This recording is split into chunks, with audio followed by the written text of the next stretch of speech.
चलते चलते नागलोक पहुंचा और जब नागलोक में पहुंचा तो देखा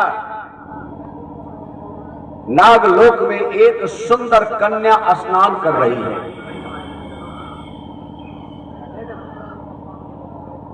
उस कन्या के ऊपर मेघनाद की निगाह चली गई और जब निगाह गई तो मेघनाद कहा, ओ कन्या स्नान करने वाली बाहर निकल, बाहर निकल। कहा, क्या बात है कि मां, मैं तुमसे विवाह करना चाहता हूं। कहा, नहीं संभव है, मैं आपसे विवाह नहीं करूंगी। कहा, तो मुझे पहचानती नहीं हो, मैं लंका का राजकुमार, मेरा नाम मेघनाद है। कहा, आप भले ही कोई हो लेकिन यह संबंध नहीं हो सकता, मैं आपके साथ विवाह नहीं, संबंध नहीं हो सकता। देखिए, कहा, हे राजकुमार, अगर आप मुझसे विवाह करना चाहते हैं तो आप मेरे पिता से जाकर के मिल लीजिए। मेघनाद पिता की बात किया तो पहुंचे कि जो कन्या स्नान कर रही है उसके पिता कौन है, तो पता चला कि उनके पिता नागराज है, जाति के सांप है। लेकिन इतना आकर्षित हो गए थे, इतनी वासना जग गई थी कि कहा, मैं आपकी बेटी से विवाह करना चाहता हूं। नागराज कहा, आप अलग जाति हो, मैं अलग जाति हूं, ये संबंध नहीं होगा। जबरदस्ती करने लगा कि मैं आपकी बेटी को जबरदस्ती उठा करके ले जाऊंगा। मेरे भाइयों, वहां युद्ध हुई और युद्ध में नागराज पराजित हो गए और जबरदस्ती उस सुकन्या को उठा करके मेघनाद अपनी पत्नी बना लिया। जय हो।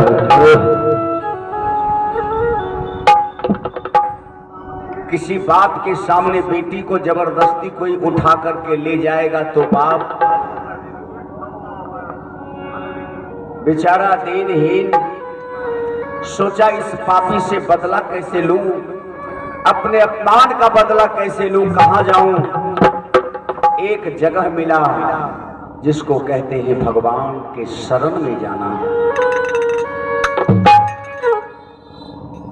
संसार में कोई आपके समाधान आपका नहीं करेगा, समाधान अगर कोई करेगा तो उसका नाम परमात्मा है।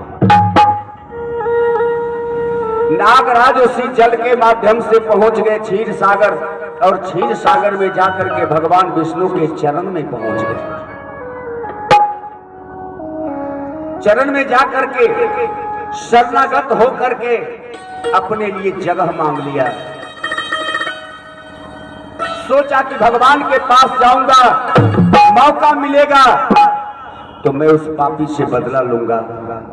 मन की बात मन में है, भगवान भी करुणा निधान शरणागत कर लिए। और आप जानते हैं इतना सुंदर जगह मिला शेषनाग को कि भगवान अपना शयन कक्ष में जगह दे दिए।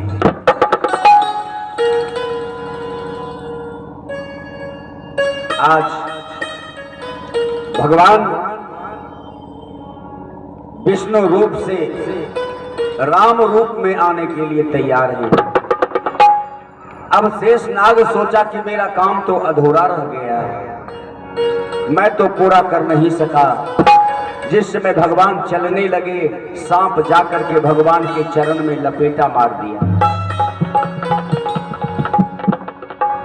लपेटा मार दिया, कहते हैं सांप का बंधन टूट जाएगा लेकिन खुलता नहीं है। फन लेकर के भगवान के चरण पर रगड़ने लगा कि प्रभु, जिस उद्देश्य से आया था उस उद्देश्य की पूर्ति नहीं हो सकी, आप हमें अधूरा छोड़ करके जा रहे हो।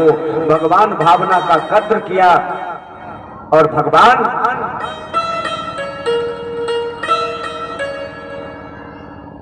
उस सांप को उठा करके हृदय से लगा लिया और सांप के सर पर हाथ रख करके भगवान उस समय संकल्प लिया, क्या कि हे सर्प सुनो यह बात मेरी, रे संकल्प आज मैं लेता हूं। अरे जब जब लूं अवतार धारा पर, सांप को क्या कहते हैं भगवान, अरे जब जब लूं अवतार धारा पर, अरे भाई अपना बनाओ।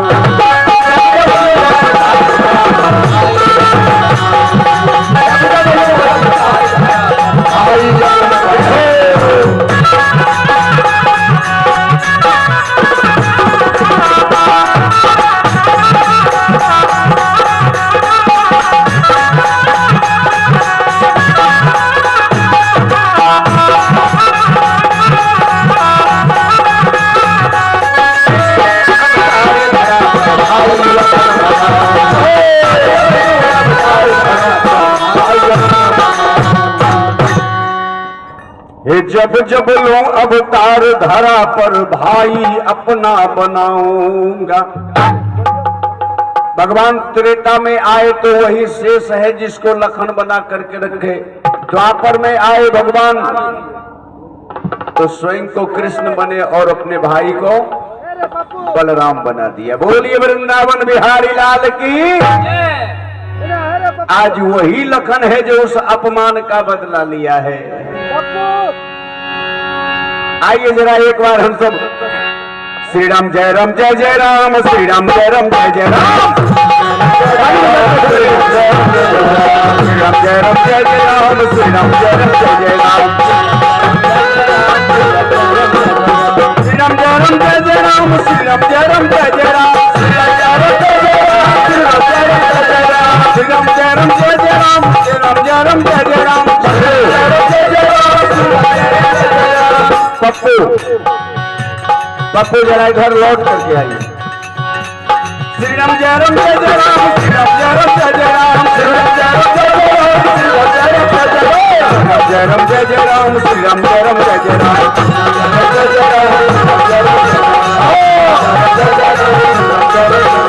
रघुपति राघव राजा राम, पतित पावन सीताराम।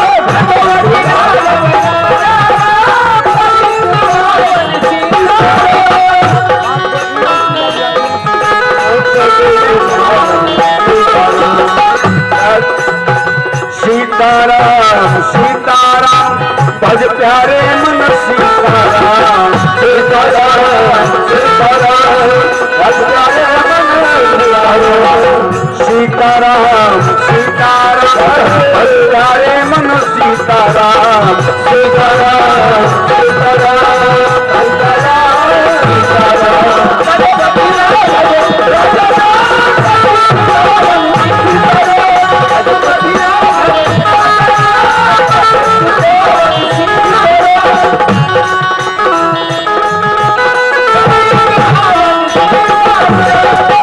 जय राम जय जय राम, श्री राम जय राम जय जय राम, श्री राम जय राम जय राम, श्री राम जय राम। बोलिए भक्त भगवान की।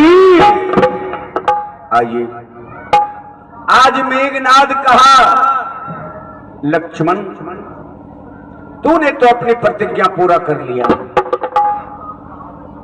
आज समझ में आ गई कि सचमुच तुम दोनों भाई कोई साधारण पुरुष नहीं हो। तो क्या मेरी अभिलाषा पूर्ण नहीं करोगे लखन? कहा अभिलाषा? क्या अभिलाषा है तुम्हारी? देखिए मेघनाथ अपनी अभिलाषा सुना रहा है लक्ष्मण को कि करो निवेदन है लखन,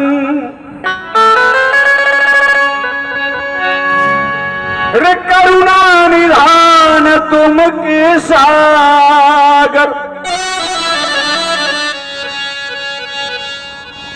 है लखन तो करुणा निधान हो। मैं तुमसे यही आग्रह कर रहा हूं, बस यही निवेदन है, अरे दर्शन करवा दे प्रभु राम का। एक बार भगवान मर्यादा पुरुषोत्तम श्री राम का दर्शन करवा दे। रे दर्शन करवा प्रभु राम का, मैं तुमसे निवेदन करता।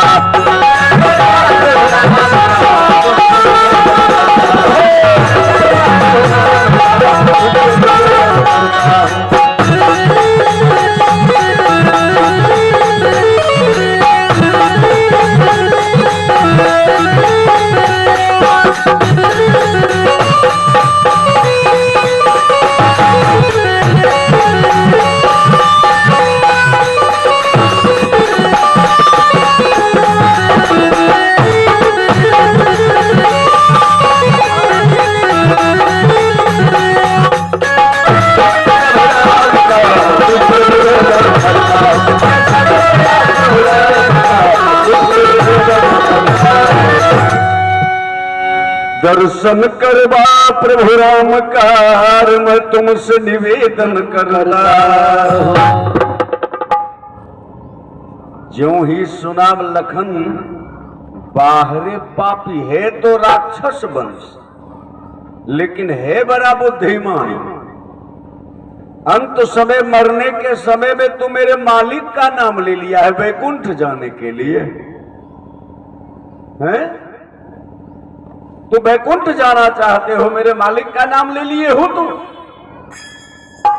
हाथ तो बेचारे का कटा हुआ है, कहा लखन हाथ कैसे जोड़ू, तो मेरे भुजा को ही काट दिए हो, लेकिन मैं अंतरात्मा से हाथ जोड़ करके निवेदन करता हूं कि एक बार उस परम पिता परमात्मा का दर्शन हमें करवा दो। कहा तो ठीक है, तुम भगवान का दर्शन करना चाहते हो ना, तो ले सुन। फिर से धनुष बाण उठा करके तर्क से बाण निकाला लखन, और बाण निकाल करके मेघनाद के ऊपर जो चलाया, बाण जा करके मेघनाद के सर को काट दिया।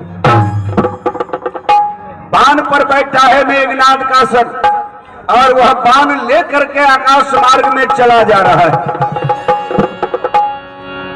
ले जाकर के वह बाण भगवान के सामने जाकर के गिरा दिया। बैठे ही इधर विभीषण के साथ भगवान मंत्रणा कर रहे, और उसी समय जाकर के जो कटा हुआ सर गिरा, भगवान कहे भैया विभीषण, लगता है आंगन में कुछ गिरा, जरा जाकर के देखो ना। विभीषण जो उठ करके पहुंचा, नजर मिल गई विभीषण से मेघनाद का। आंख में आंसू आ गया मेघनाद को। चाचा धन्य ही आप, सचमुच आप कहा करते थे और मैंने आपके बातों को अनसुना कर दिया था, लेकिन अंत में हमें आना पड़ा उसी जगह जहां संसार को अंत में जाना पड़ता है।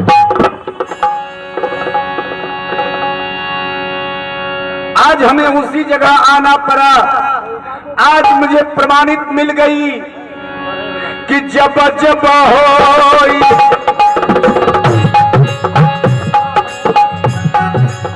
धर्म के हानि,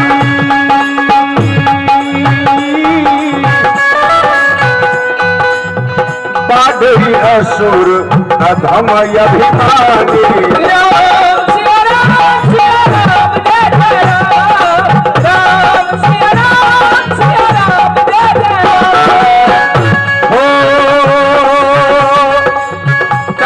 बलिंधा प्रभो विविध शरीरा,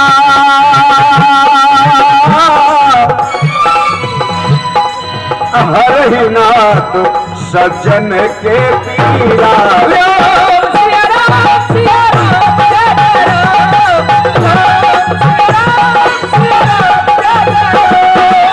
राम सिया राम जय जय राम, राम सिया राम जय जय राम। जब जब होई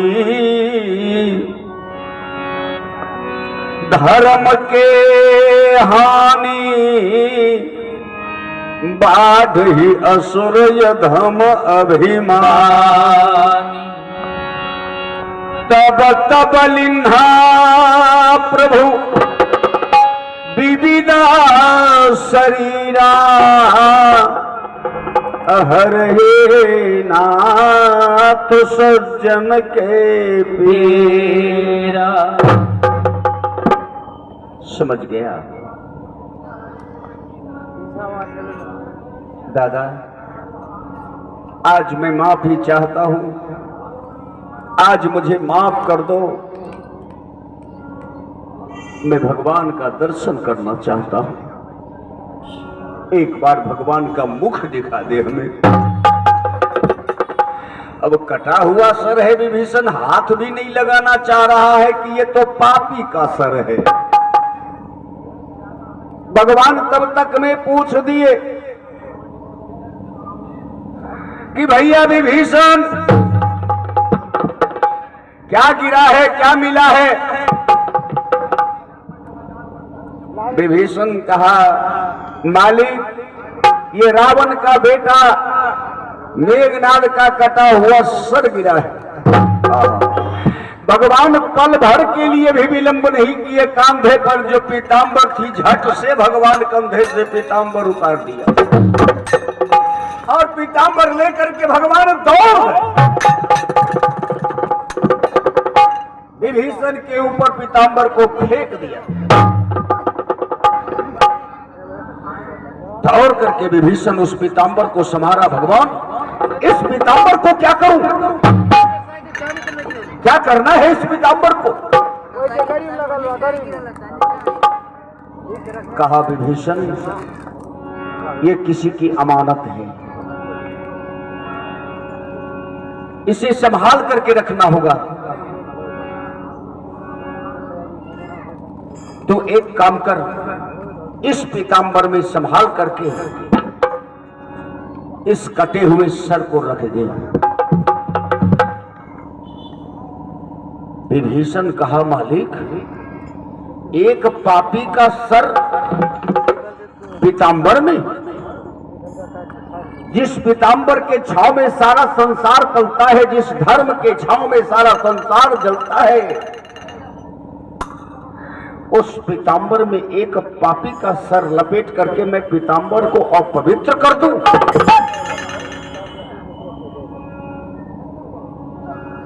भगवान कहते विभीषण, अभी तक तो मुझे नहीं पहचान सका।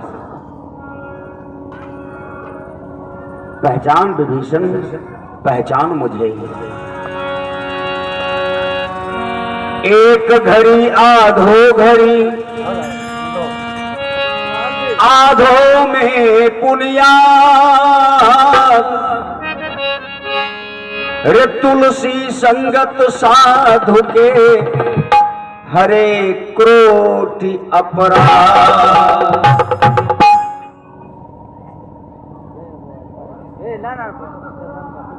जो मेरे पास आ जाता है जीवन का, चाहे जितना भी पापी हो, मैं सारे पापियों का पाप नाश कर देता हूं। तुम्हें मालूम है ना, तब तक मैं उधर आंख से जार बेजार आंसू बहाता हुआ मेघनाद, ले लो राम,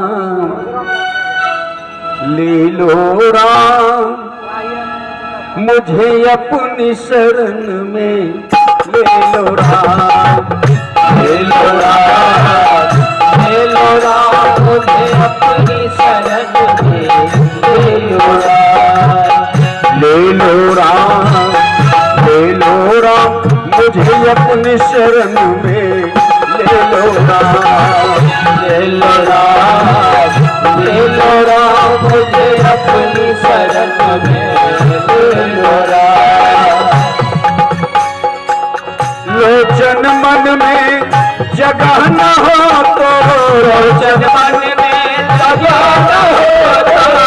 लोचन मन में जगह न हो तो लोचन मन में जगह न हो तो युगल चरण में ले लो राम, ले लो राम मुझे अपने शरण में ले लो राम, ले लो राम, ले लो राम मुझे अपनी शरण में ले लो राम, ले लो राम, ले लो राम मुझे अपनी शरण में ले लो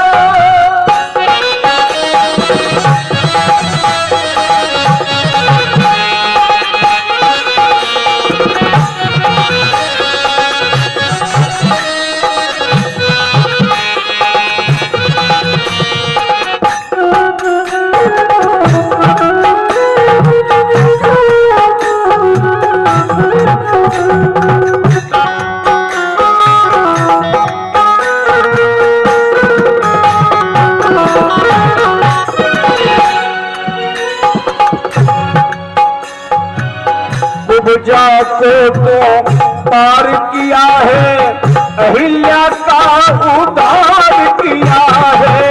उपजा को तूने पार किया, अहिल्या को उद्धार किया। उपजा को तू पार किया, अहिल्या का उद्धार किया। उपजा को तो पार किया, अहिल्या को उद्धार किया। आस में बैठी मात सबरी का, आस में बैठी मात सबरी का, आस में बैठी मात सबरी का, आस में बैठी मात सबरी का। पल में बेड़ा पार किया, ले लो राम, ले लो राम मुझे अपने शरण में ले लो राम, ले लो राम, ले लो राम मुझे अपनी शरण में ले लो राम, ले लो राम, ले लो राम मुझे अपनी शरण में ले लो राम। लोचन मन में जगह न हो तो, लोचन मन में जगह न हो तो, लोचन मन में जगह न हो तो, लोचन मन में जगह न हो तो, युगल चरण में ले लो राम, ले लो राम मुझे अपनी शरण में ले लो राम, ले लो राम, ले लो राम मुझे अपनी शरण में ले लो राम, ले लो राम, ले लो राम मुझे अपनी शरण में ले लो राम। एक और पुरस्कार का आगमन। आप हैं आदरणीय सुखेश पंडित, जो बच्चा का मुंडन है उनके चाचा जी हैं आदरणीय सुखेश पंडित जी। लिख लिए हैं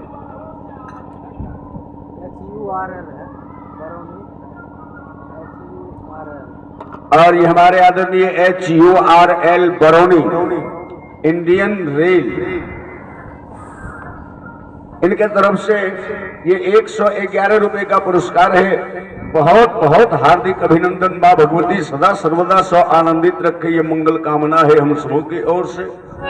बहुत बहुत धन्यवाद, बहुत बहुत हार्दिक अभिनंदन। बोलिए वीर बजरंग बली की जय। उधर मेघनाथ भगवान से आग्रह कर रहा है, प्रभु अपने शरण में ले लो एक बार। भगवान उठ करके कहे, काबू भीषण तुम्हें शंका हो रही है? झट से जाकर के भगवान वो कटे हुए सर को उठा लिए। बोलिए वृंदावन बिहारी लाल की। विभीषण जो देखा, जो ही भगवान का हाथ मेघनाद के सर में सटा, मेघनाद की जो आंख खुली थी, भगवान का जो दर्शन किया, आंख भगवान बंद कर दिए। पीतांबर में समेट करके विभीषण कहा, भैया विभीषण इस सर को समेट करके रख दे, इस किसी की अमानत है, इसकी आवश्यकता पड़ सकती है। विभीषण समेत करके रख दिया उसी पीताम्बर में। आइए, इधर ना मंदोदरी को पता है और ना ही सुलोचना को पता है। दोनों की आंखें बंद है, दोनों आंख बंद करके एक तुलसी के निकट बैठी है तो एक बीच आंगन में बैठी है। मेरे भाइयों, एक नौकरानी दौड़ती हुई जा रही है सुलोचना के पास। छोटी महारानी, महारानी, महारानी दौड़ती हुई चिल्लाती हुई जब सुलोचना के पास पहुंचती है, बहन क्या हुआ बहन? अरे महारानी तू यहां बैठी हो? हाँ बहन, क्या बात है? कहा रे बहन, उधर आपके पति का कटा हुआ हाथ आंगन में गिरा पड़ा है और तू यहां बैठी हो। कहा नहीं। आंख जब खुलती है सुलोचना को तो देखती है जिस दीपक को जला करके बैठी थी वह दीपक नहीं जल रहा है। जो तुलसी का पौधा हरा था वह तुलसी का पौधा मूर्छित होकर के सूख चुका है। कहा तुलसी, तू झूठा है, तू झूठा है, ऐसा नहीं हो सकता, मेरा पति नहीं मर सकता।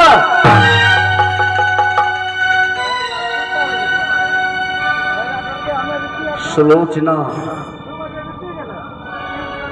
जो अपने सर पर आंचल रख करके बैठी थी, अचानक आंचल उड़ गई।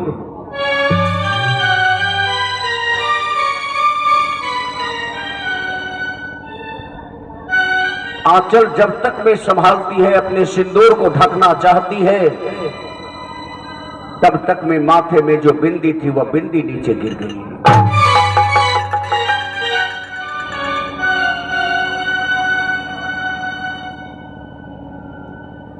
अशुभ का प्रतीक। मेरी माता और बहनों, नारी की सभ्यता, नारी का संस्कार, नारी का आचरण, नारी का व्यवहार उनका श्रृंगार है। 16 श्रृंगार आप कर लेंगे, आपका आचरण अच्छा नहीं है तो आपका श्रृंगार अच्छा नहीं लगेगा। नारी के जीवन का श्रृंगार, सबसे बड़ा श्रृंगार आचरण है।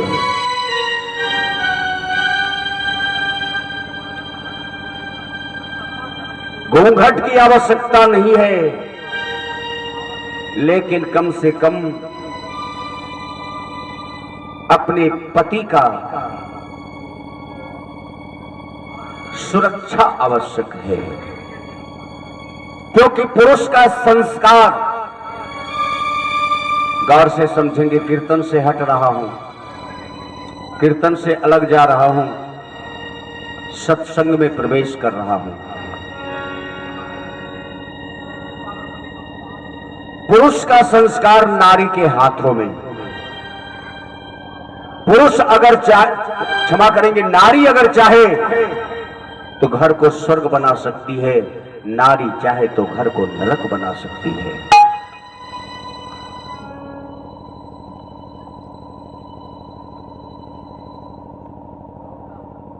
स्वाभाविक क्रिया, कहीं बाहर से आते हैं, घर पहुंचते हैं, पत्नी अगर मन से दुखित है तो पुरुष का संस्कार उससे कई गुना नीचे गिर जाता है। यह स्वाभाविक क्रिया है या नहीं?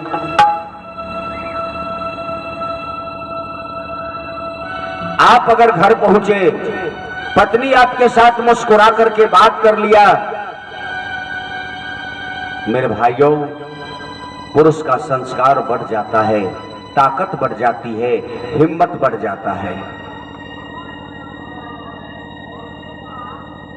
कभी भी पति या पुत्र किसी भी पुरुष को भोजन कराते समय कभी मन दुखित नहीं रखनी चाहिए।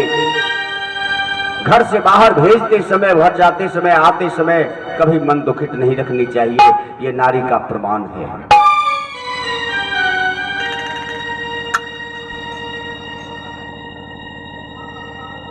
मेरी माता बहनों,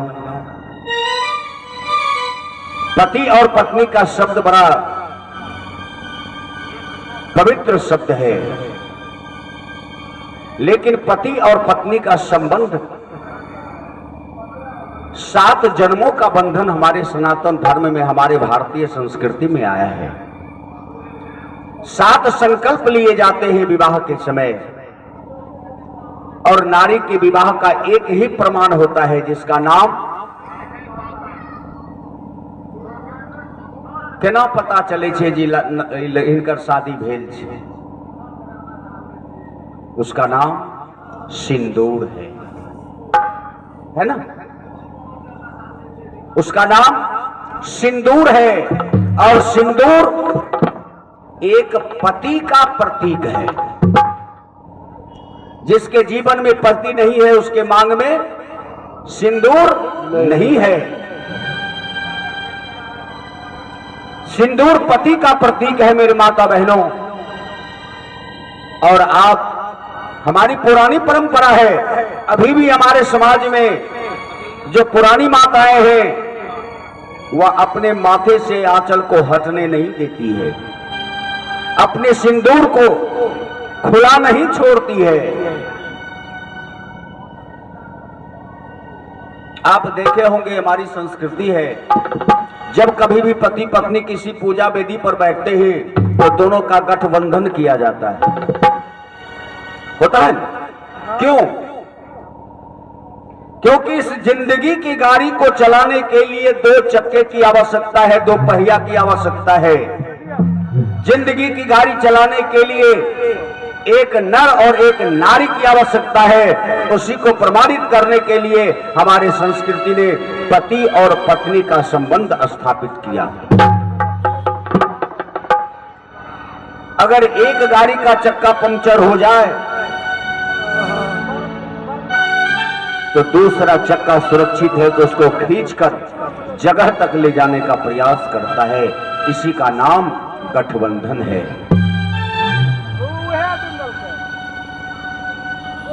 समझना है एक दूसरे को। लेकिन आज समाज की परिस्थिति बदल गई।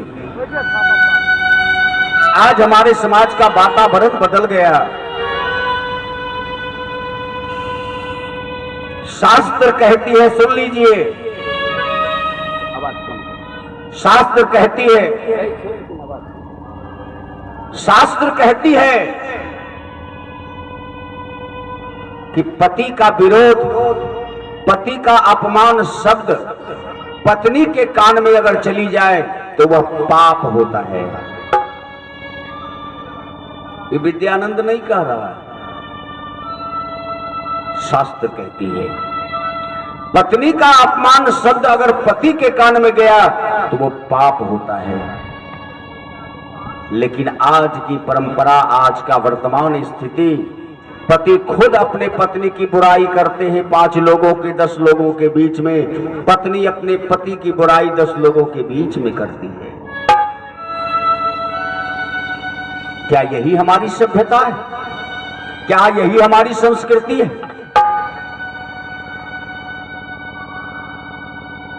पति और पत्नी का संबंध बड़ा पवित्र संबंध है। कभी पति और पत्नी के बीच में धोखा नहीं होनी चाहिए,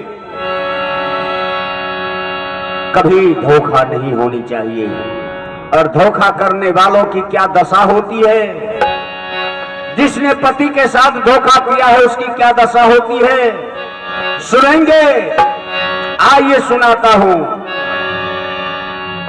जो पति संग दगा करेगी तिरिया, 7 जन्म भटकेगी। कै बार परिक्रमा लेल जाए छे शादी के समय? 7 बार। 7 जन्मों का रिश्ता, 7 बंधन का रिश्ता, 7 परिक्रमा के साथ। इसीलिए सुनिए, जो पति संग दगा करेगी तिरिया, 7 जन्म भटकेगी। जो पति संग दगा करेगी तिरिया, 7 जन्म भटकेगी। जो पति संग दगा करेगी तिरिया, 7 जन्म भटकेगी। 7 जन्म भटकेगी तिरिया, 7 जन्म भटकेगी। 7 जन्म भटकेगी तिरिया, 7 जन्म भटकेगी। जो पति संग दगा करेगी तिरिया, 7 जन्म भटकेगी। जो पति संग दगा करेगी तिरिया, 7 जन्म भटकेगी।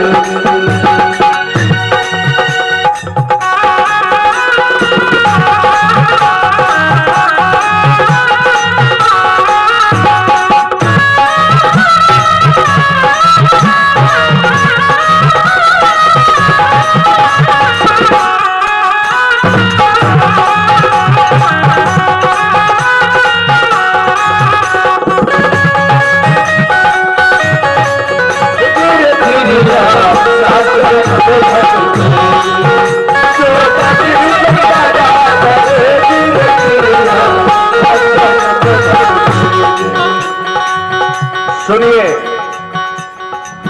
पहला जन्म में क्या बनना पड़ेगा? पहला जन्म में बने चमगादड़। चमगादड़ देखे हैं हम सब, अब तो उसकी संख्या कम हो गई, बहुत कम मिलता है। और चमगादड़ रात में कैसे लटकता है? उल्टा। धन्यवाद। चमगादड़ रात में उल्टा लटकता है क्योंकि उसको श्राप है।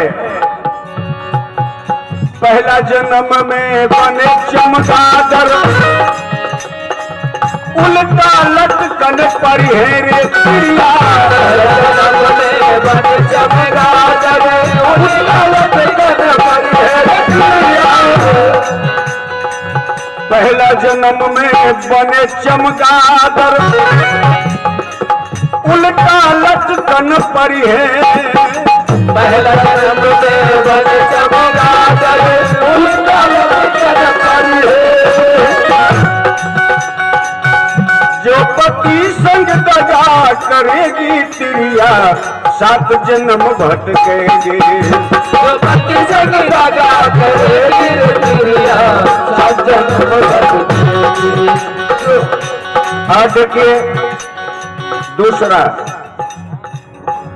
दूसरे जन्म में बनेगी नगरिया, पेट के बल तू चलेगी तिरिया। जन्म में बनेगी नगरिया, पेट के बल तू चलेगी तिरिया। दूसरे जन्म में बनेगी नगनिया, पेट के बल तू चलेगी तिरिया। दूसरे जन्म में बनेगी नगनिया, पेट के बल तू चलेगी रे तिरिया। जो पति संग दगा करेगी तिरिया, 7 जन्म भटकेगी। जो पति संग दगा करेगी रे तिरिया, 7 जन्म भटकेगी।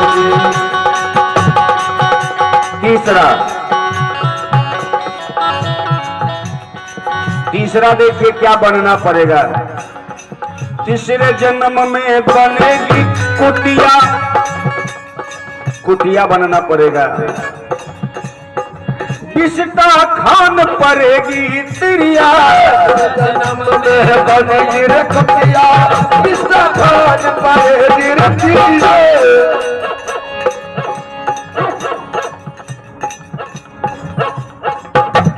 कुतिया बनना पड़ेगा। जहां तहां मार खाएंगे, शुद्ध भोजन नहीं मिलेगा।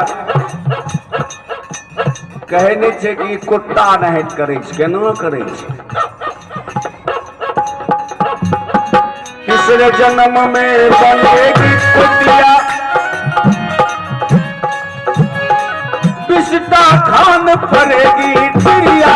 दूसरे जन्म में बनेगी कुतिया, पिस्ता खान पड़ेगी चिड़िया। चौपति संग दगा करेगी चिड़िया, 7 जन्म भटकेगी। चौपति संग दगा करेगी चिड़िया, 7 जन्म भटकेगी। चौपति संग दगा करेगी चिड़िया, 7 जन्म भटकेगी। और देखिए चौथे जन्म में बनेगी बिलैया, चिकन पर लटकेगी चिड़िया। बनेगी बिलैया, चिकन पर लटकेगी चिड़िया। चौपति संग दगा करेगी चिड़िया, 7 जन्म भटकेगी। चौपति संग दगा करेगी चिड़िया, 7 जन्म भटकेगी। अब क्या नंबर? पांचवा नंबर। पांचवा में क्या बनना पड़ेगा? 5वें जन्म में बनेगी सुगरिया। जय हो, शुगर का बच्चा। 5वें जन्म में बनेगी सुगरिया, नीच के घर जन्मेगी चिड़िया। 5वें जन्म में बनेगी सुगरिया, नीच के घर जन्मेगी चिड़िया। 5वें जन्म में बनेगी सुगरिया, नीच के घर जन्मेगी चिड़िया। 5वें जन्म में बनेगी सुगरिया, नीच के घर जन्मेगी चिड़िया। चौपति संग दगा करेगी चिड़िया, 7 जन्म भटकेगी। चौपति संग दगा करेगी चिड़िया, 7 जन्म भटकेगी। अब छठा, आइए छठा में क्या बनेंगे? 6ठे जन्म में बनेगी गधैया, पीठ पे तूल लगेगी चिड़िया। 6ठे जन्म में बनेगी गधैया, पीठ पे लटकेगी चिड़िया। 6ठे जन्म में बनेगी गधैया, पीठ पर तू लटकेगी चिड़िया।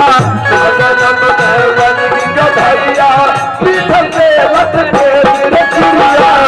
चौपति संग दगा करेगी चिड़िया, 7 जन्म भटकेगी। चौपति संग दगा करेगी चिड़िया, 7 जन्म भटकेगी। चौपति संग दगा करेगी चिड़िया, 7 जन्म भटकेगी।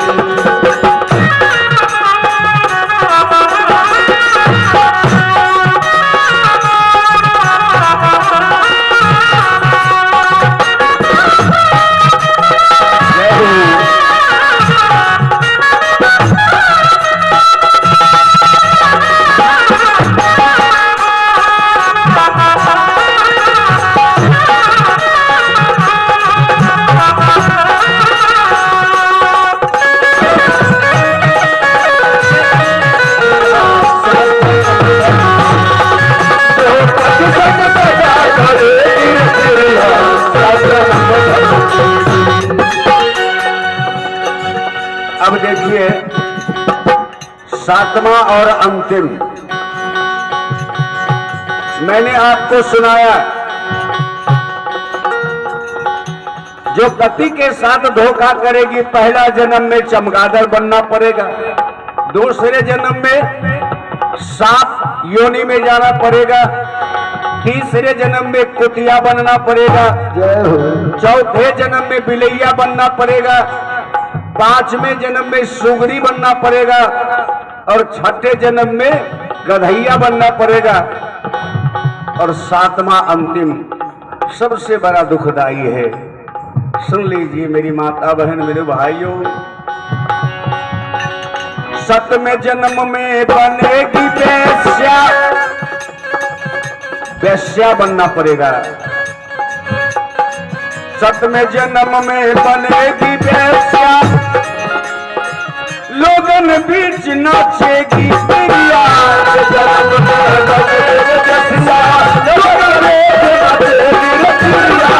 सतवें जन्म में बनेगी वैश्या, लोगन बीच नाचेगी तिरिया। जन्म में बनेगी वैश्या, लोगन बीच नाचेगी तिरिया। जो पति संग दगा करेगी तिरिया, 7 जन्म भटकेगी।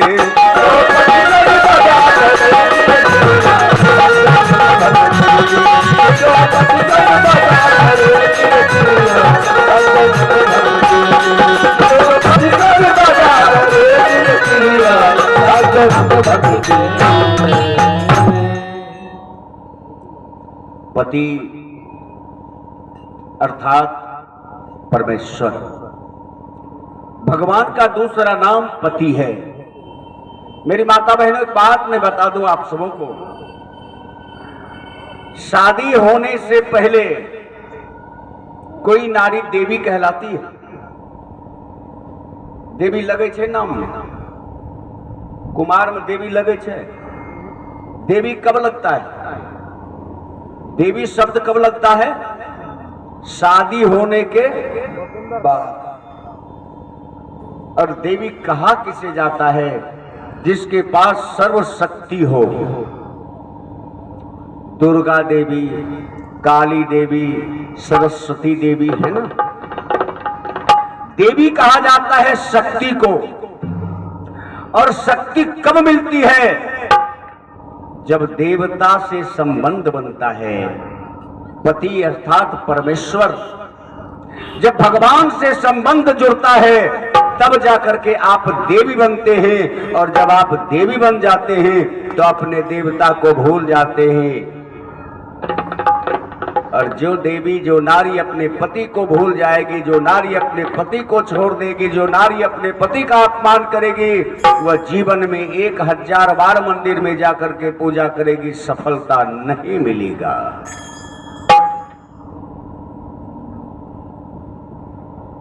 सफलता नहीं मिलेगा। हे मेरी माताओं, ऐ मेरी बहना, अपने जीवन को देखो, अपने भाग्य को देखो। और जीवन में सबसे बड़ा धर्म है। एक बार भगवान विष्णु के साथ देव ऋषि नारद अनुसुईया के दरबार में पहुंचे। अनुसुईया की दरबार लगी थी, बाहर से आवाज दिया देव ऋषि नारद, ओ मां अनुसुईया, भगवान विष्णु आए हैं। अंदर से आवाज आती है, भगवान को कुछ पल ठहरने के लिए बोल दो नारद, क्योंकि इस समय मैं पूजा कर रही हूं, विलंब हो गई। देव ऋषि नारद का भगवान हम देखते हैं कौन सा पूजा करती है जो इतना देर लगा रही है पूजा करने में। जब झांक करके देखा देव ऋषि नारद तो अनुसुईया अपने पति का चरण दबा रही थी। दौड़ते हुए नारद पहुंचे भगवान के पास। कहा मालिक, अनुसुईया झूठ बोलती है। कहा क्या हुआ? कहा वो झूठ बोलती है कि मैं पूजा कर रही हूं, वो तो अपने पति का चरण दबा रही है। भगवान मुस्कुराने लगे, रे पागल, एक नारी के जीवन की पूजा पति के चरण में समाहित है। पति की सेवा ही तो एक नारी की पूजा है। पति अगर प्रसन्न है, पति अगर खुश है तो नारी के जीवन का सारा आनंद उनके आंचल में है। बोलिए भक्त भगवान की जय। तो मैं सुना रहा था आप सबों को, सुलोचना आवाज दे रही है, ऐ तुलसी तू झूठा है, ऐ दीपक तू भी झूठा है। मेरे पति को मारने वाला कोई संसार में जन्म नहीं लिया है। ऐ बहन, तुम मुझे सूचना देने के लिए आई हो, तुम्हें मालूम है कि मेरे पति कैसे मर गए? मेरे पति को वही मार सकता है जो 12 वर्ष तक भोजन नहीं किया होगा। मेरे पति को मारने वाला वो वीर होगा जो 12 वर्षों तक सोया नहीं होगा। मेरे पति को मारने वाला वो वीर है जो वीर 12 वर्षों तक नारी की छाया से दूर रहा होगा, ब्रह्मचर्य व्रत का पालन किया होगा। वही पुरुष मेरे पति को मार सकता है, दूसरा कोई नहीं मार सकता मेरे पति को। ऐसा पुरुष है कौन संसार में? कहा, मां, अगर विश्वास नहीं हो तो चल करके स्वयं अपनी आंखों से देख करके पहचान लो कि तेरे पति का हाथ है या नहीं। आगे आगे नौकरानी, पीछे पीछे महारानी सुलोचना जब नजदीक पहुंचती है तो देखती है कि ये तो सचमुच मेरे ही पति का भुजा है। फिर अपने कदम को पीछे खींच लिया, कहा, ना, मैं एक पतिव्रता नारी हूं और हो सकता है ये कहीं कोई दूसरे पराये पुरुष का हाथ हो, मेरे साथ छल किया जा रहा हो तो मेरा पतिव्रत धर्म भंग हो जाएगा। ए बहन, एक काम कर, मैं इस कटे हुए हाथ से आज पूछूंगी कि तू कौन है। अगर मेरे पतिव्रत धर्म में, पति की सेवा करने में अगर कोई ताकत होगी तो आज ये कटा हुआ हाथ लिख करके बतलाएगा कि तू कौन है। एक लिखने वाला खल्ली ला करके दे हमें। नौकरानी दौड़ करके गई, एक लिखने वाला खल्ली उठा करके दिया। सुलोचना कटे हुए हाथ के पास उस खल्ली को फेंक दिया, कहा, ओ कटा हुआ हाथ उठा और लिख कि तू कौन है। आज मैं देखना चाहती हूं कि पति की सेवा में अगर ताकत है तो आज कटा हुआ हाथ उठा करके लिखेगा। देखिए, वो कटा हुआ हाथ खल्ली उठा लिया और लिखना प्रारंभ किया कि हे प्राण प्रिय महारानी,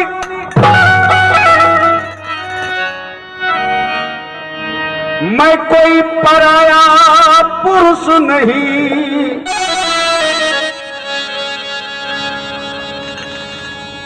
ऐ महारानी सुलोचना, मैं कोई पराया पुरुष नहीं हूं। रे मैं तेरे पति का हाथ हूं, मैं तेरे ही पति का हाथ हूं। रे मैं तेरे पति का हाथ हूं जो युद्ध भूमि से आया, तेरे पति का हाथ